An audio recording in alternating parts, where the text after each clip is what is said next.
What if rejection of revelation is not an intellectual problem, but a wound in the heart? What if the hostility toward divine guidance is not hatred of words, but resistance to transformation? Surah Al-Baqarah, verses 97 to 98, pull the veil away from a subtle spiritual disease, the soul that resists descent of light because it fears what that light will change.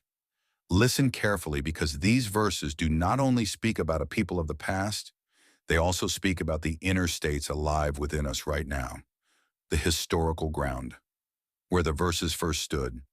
When the prophet, peace be upon him, arrived in Madinah, he encountered Jewish tribes who possessed deep scriptural knowledge. They believed revelation was confined to their lineage. Many of them acknowledged the truth of the Qur'an privately, yet rejected it publicly, not because they doubted its divine origin, but because it came through Muhammad, peace be upon him, an Arab prophet. Their objection was not against revelation itself, it was against the messenger of revelation. They claimed enmity toward Jibreel, arguing that he brought stern commands, law, and accountability, whereas they preferred Mikhail, associated with rain, provision, and mercy. This was not theology alone, it was preference-based faith. Allah responds, not emotionally but decisively, by clarifying the nature of revelation, the role of angels, and the spiritual consequences of selective acceptance. This is the soil, now let the meaning grow. Verse 97, say, whoever is an enemy to Jibreel. The verse begins not with accusation, but with exposure. Say, meaning proclaim openly what many hide inwardly. In the Sufi gaze, this is not merely about external hostility toward the angel Jibreel, but about inner resistance to the function Jibreel represents. Jibreel is not only an angel with wings, he is also the principle of divine communication. He symbolizes the descent of meaning from the unseen into the human heart. To be an enemy to Jibreel is, at a deeper level, to resist revelation itself, to reject guidance not because it is false, but because it is disruptive. The nafs prefers familiarity over truth. It would rather remain intact than be reformed. So when revelation arrives and demands surrender, humility, or transformation, the ego feels threatened. This is why the Qur'an does not say, whoever disbelieves in Allah, but rather, whoever is an enemy to Jibreel. The resistance begins before denial of God. It begins with rejection of the messenger of change. Ask yourself quietly, how often does guidance knock on the heart, and the heart pretends not to hear? For indeed, he has brought it down upon your heart by permission of Allah. In Sufi understanding, the heart of the Prophet, peace be upon him, is not like other hearts. It is the most capacious vessel of receptivity, the only heart capable of bearing the total weight of revelation without fracture. Where mountains would crumble and skies would split, that heart remained firm because it was prepared by Allah himself. The Qur'an does not say, upon your mind or upon your hearing. It says upon your heart to establish a foundational truth. Revelation is not merely information, it is presence. And that presence required a Qalb that was purified, expanded, and fortified beyond all human measure. And then comes the most important clarification, by permission of Allah. Jibreel is not acting independently. He is not choosing favorites. He is not delivering personal preference. He is pure obedience, pure transmission. This removes all room for resentment. If one resists Jibreel, in reality, one resists the divine will itself. Sufis say, when the heart is sealed, revelation feels like intrusion. When the heart is alive, revelation feels like homecoming, confirming what came before it. Revelation is not contradiction, it is continuity. Divine truth does not fracture itself. The Qur'an arrives not to erase earlier guidance, but to confirm its essence. Spiritually, this also speaks to the inner life.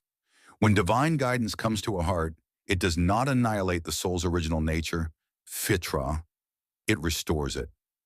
That deep intuition of truth you once felt as a child, that unspoken awareness of right and wrong, Revelation confirms what was already inscribed within you. This is why truth feels strangely familiar. You don't learn it, you remember it. And as guidance and glad tidings for the believers.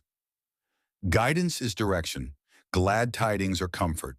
The Qur'an does not only command, it caresses. But notice, this dual gift is reserved for the believers.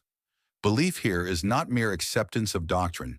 In Sufi language, belief is openness, a heart that allows itself to be shaped by truth. For such a heart, guidance does not feel heavy. It feels like relief, like being told, you are not lost. The same revelation that burns arrogance soothes surrender. Verse 98, whoever is an enemy to Allah, his angels, his messengers, Jibreel, and Mikael. Now the verse widens the lens. It shows that selective belief is not belief at all. One cannot claim love for God while rejecting his modes of interaction with creation. In the inner dimension, this verse exposes fragmentation of the soul. Allah represents the source. Angels represent divine operations. Messengers represent embodied guidance. Jibreel represents revelation. Mikael represents sustenance and mercy. To reject any of these is to reject how God reaches you. Some want spirituality without discipline. Some want mercy without accountability. Some want God but not transformation. This verse quietly says, you do not get to design the path.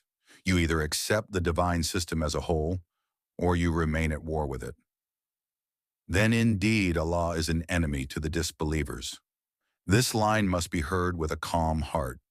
It is not emotional hostility, it is ontological opposition. When a being aligns itself against truth, truth does not bend to accommodate falsehood. Light does not negotiate with darkness, it simply reveals it. In Sufi understanding, when Allah is described as enemy, it means the divine attributes no longer support that state. The flow of mercy is resisted. The doors of insight feel closed, not because Allah withholds, but because the heart refuses to receive. And this is the most frightening part. The punishment is not fire first. The punishment is distance, distance from meaning, distance from sweetness of faith, distance from inner peace, a silent mirror. These verses are not mere calling out communities of the past. They are also holding a mirror to the present heart. Whenever guidance unsettles you, ask why. Whenever truth feels heavy, ask what it threatens. Whenever revelation feels distant, ask what stands in the way. The enemy of Jibreel is not always external. Sometimes it is the ego whispering, not now, not this, not me. And yet, if you allow it, revelation does not come to destroy you. It comes to liberate you. Closing sensation. Imagine the heart as dry earth. Revelation is rain. To hard ground, rain feels violent. To fertile soil, rain feels like mercy. Which ground are you preparing yourself to be? But if these words stirred something within you, don't let that sensation fade into distraction. Sit with it. Share this reflection with someone whose heart is searching. Subscribe, like, and stay connected, because the Qur'an does not reveal itself all at once, and neither does the heart. And remember, guidance does not arrive to condemn you. It arrives because you are being called.